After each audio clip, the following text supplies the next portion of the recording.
It took longer than I would have liked, but we're back in the old jungles of the New World, where super predators stalk the land, and temple cities rise above the canopy, calling for the old ones to return.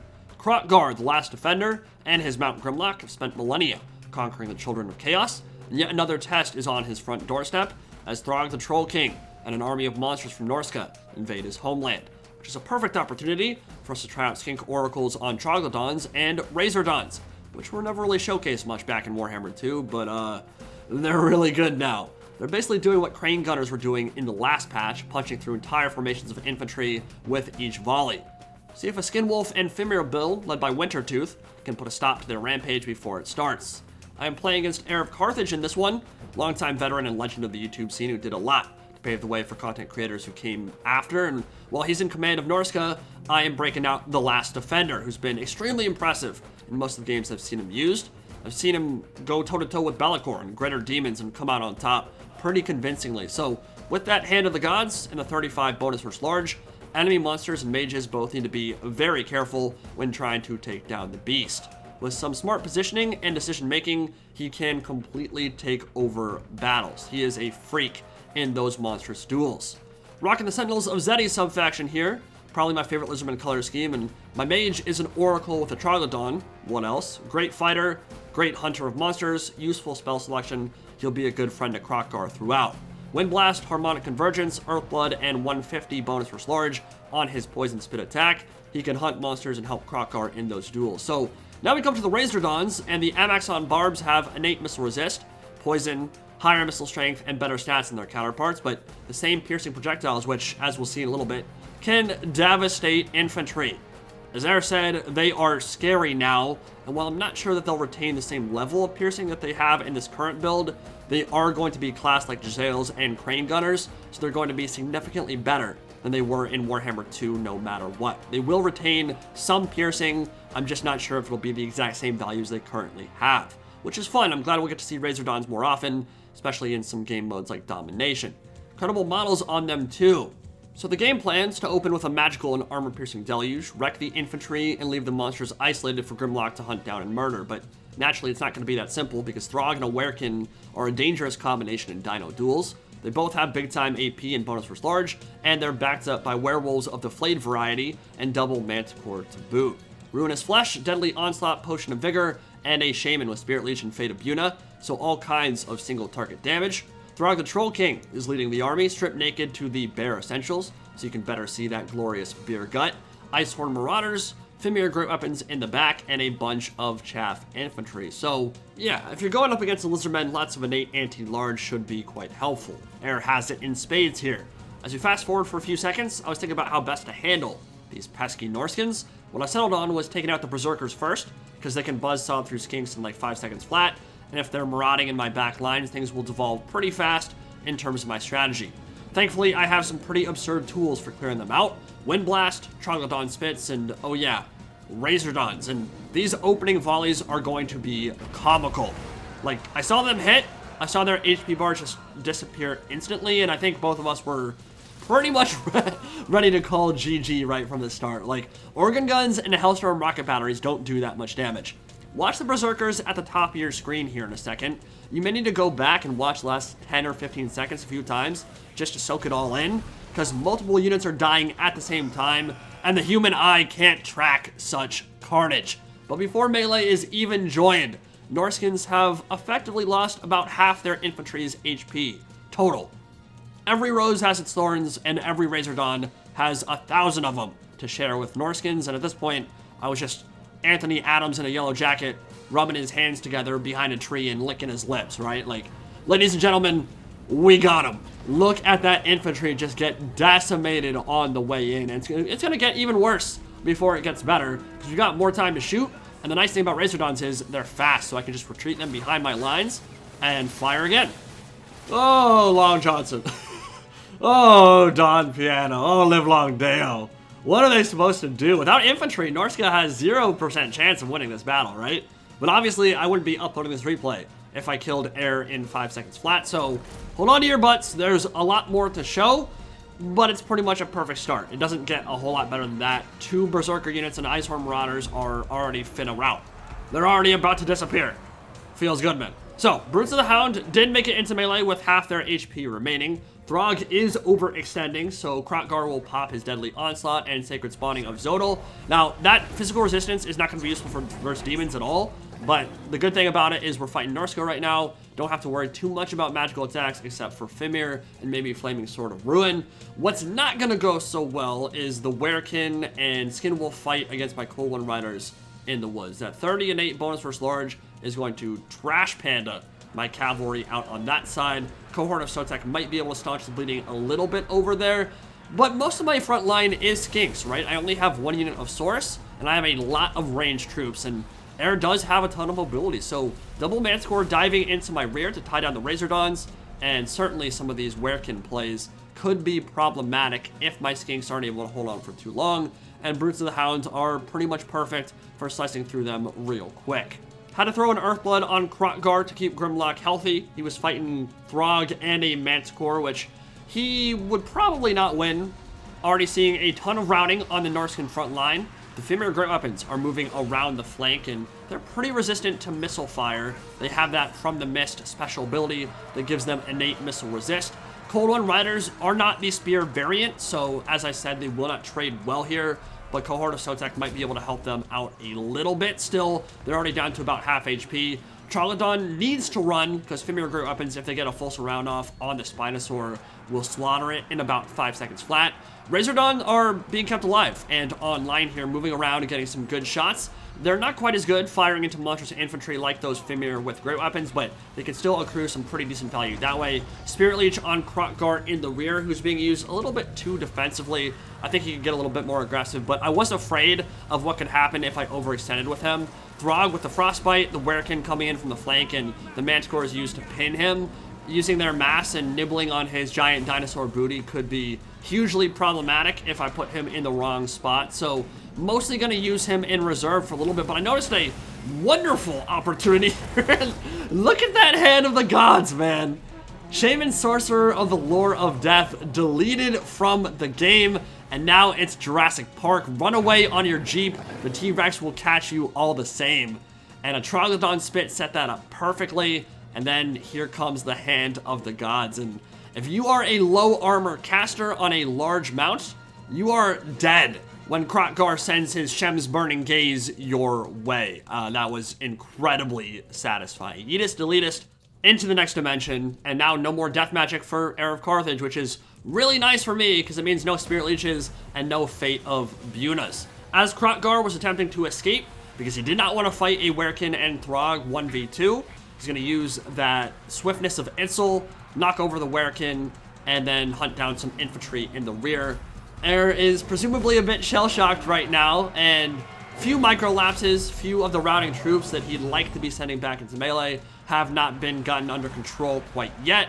But considering the start, considering his infantry was destroyed outright by the Razordons, and the fact that his Shaman Sorcerer was straight up magic missiled out of the game permanently, it's not surprising that there's a bit of PTSD going on. We'll see if he can right the ship. Throgg the Troll King and the Werekin fighting back to back. The Fimir Great Weapons have overextended a little bit into the back lines, going after the Troglodon, and now a Poisonous Deluge from the Chameleon Skinks and Skink Cohort with Javelins, alongside those Spits from the Spinosaur. Too much for them to deal with, and they are also taken off the field. So bounce power is only a little bit in favor of the Children of the Old Ones. Chameleon Skinks are pretty soon to run out of ammunition.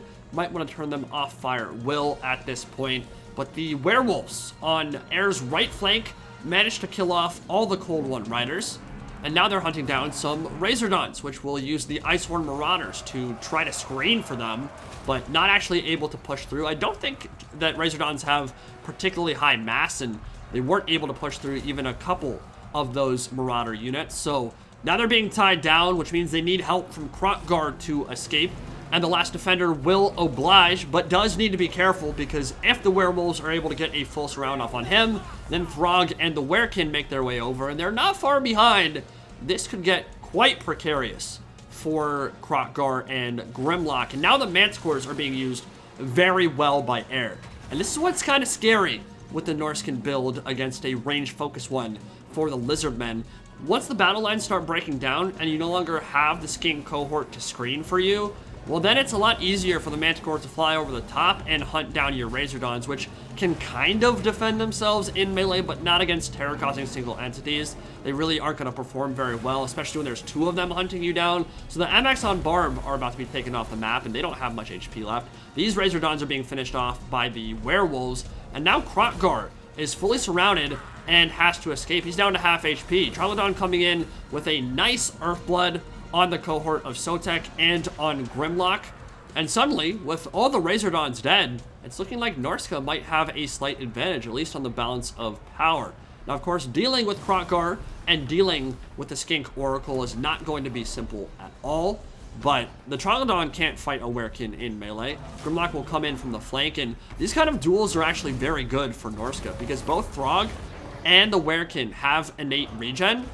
And that means as long as they're taking these running duels, cycling in and out of combat using the Skinwolf's screen, and not committing too heavily, they can slowly grind away and probably outpace the heals from Earthblood on the Lizardmen side.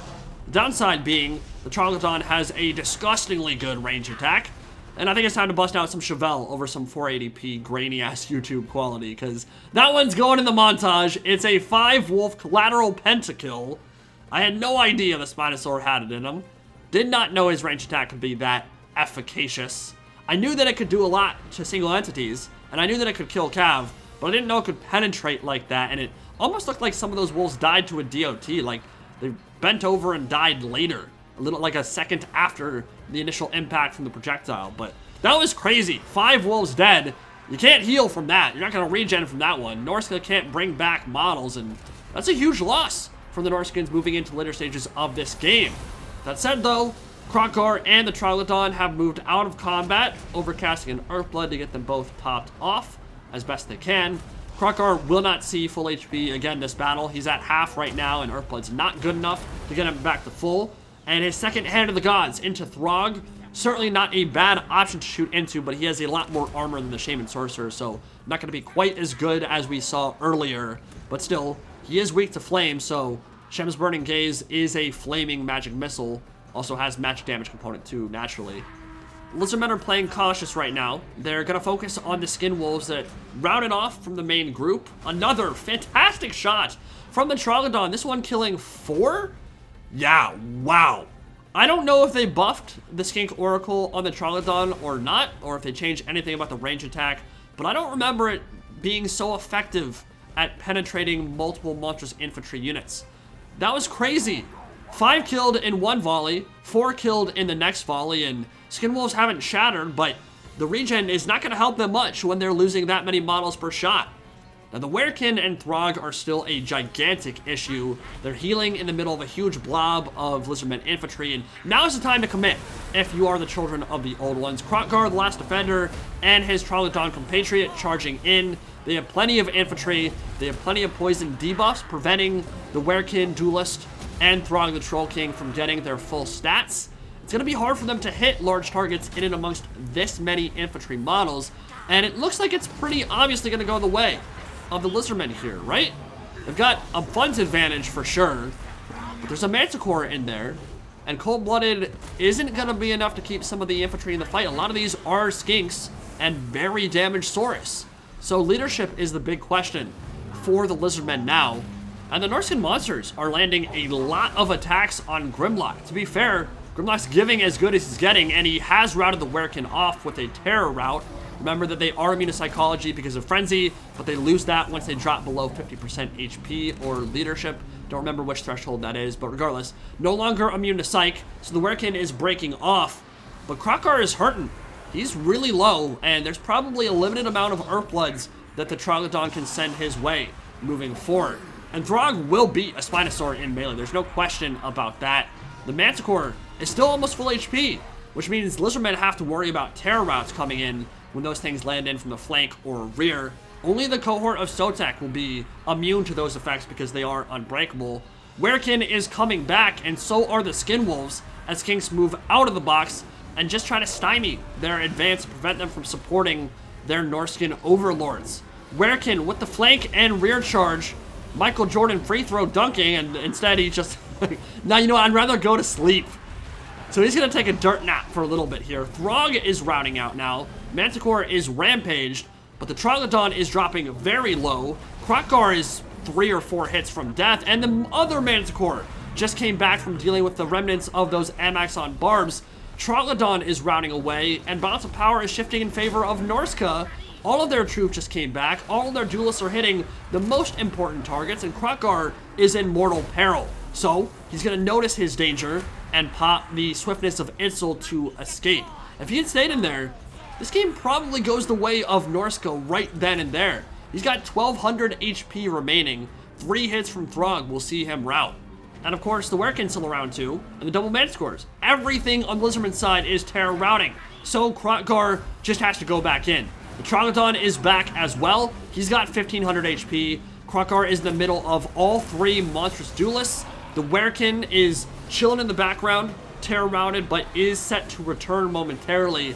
Manticore breaks off, and we have an absolutely wild single entity monster mash here at the end of the game, 12 minutes in.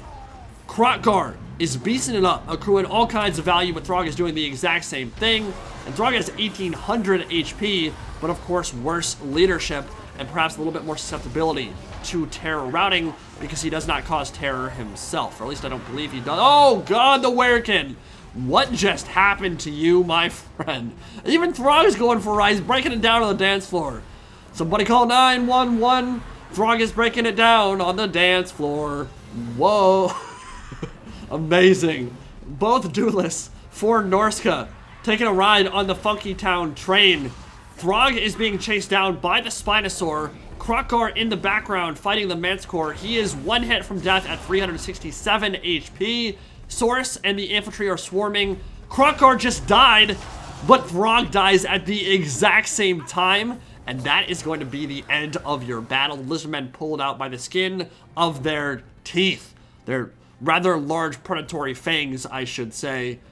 Absolutely wild ending, especially considering how wild the beginning was and how it seemed like Lizardmen were just going to stomp away with that one. They had such a huge advantage at the start by killing off all that infantry, but of course, they did not invest much on the infantry side of things themselves. They only had 1 source and a bunch of skinks, so the Razordons each accrued about 1000 value. Kroq-Gar had 3700. Troglodon and the Skink Oracle had 2500, and of course the heals on top of that, so Skink Oracle was a great pick here and almost single-handedly dealt with those werewolves. The fact that the Skin Wolves were never able to join up with the Werekin and with Throgg probably saved the Children of the Old One's ass there. Chameleon Skinks were awesome, as they are usually against low armor factions, and the Cold One Riders got their butts kicked by the Skin Wolves. On the other side, Throgg had almost 3000 value. Werekin had very similar damage value to the Skink Oracle at around 2400. Shaman Sorcerer was straight up deleted from the game, but the double Manticore play was really smart, and I think that Heir of Carthage here had a build that was pretty well suited for dealing with dinosaurs. Throgg, Werekin, Skin Wolves, Fimir Great Weapons, if they had not overextended, he probably would have been in a pretty good position there at the end to take the game, because I think dealing with Fimir on top of everything else would have been too much to handle. The Manticores themselves, like pretty much single-handedly, shut down the Razordons after that initial disastrous start for the Norskins. If the Razordons had just been given more time to fire, because they only fired about a third of their ammunition each accruing about 1100 value or so, if they had been given more time to fire, kill off the rest of the infantry, and then been able to shoot into the monsters, this game would have just been a stomp. So the double Manticore play was really smart, and they are a very effective unit for killing off Razordon. So hope you guys enjoyed, and I'll see you in the next one.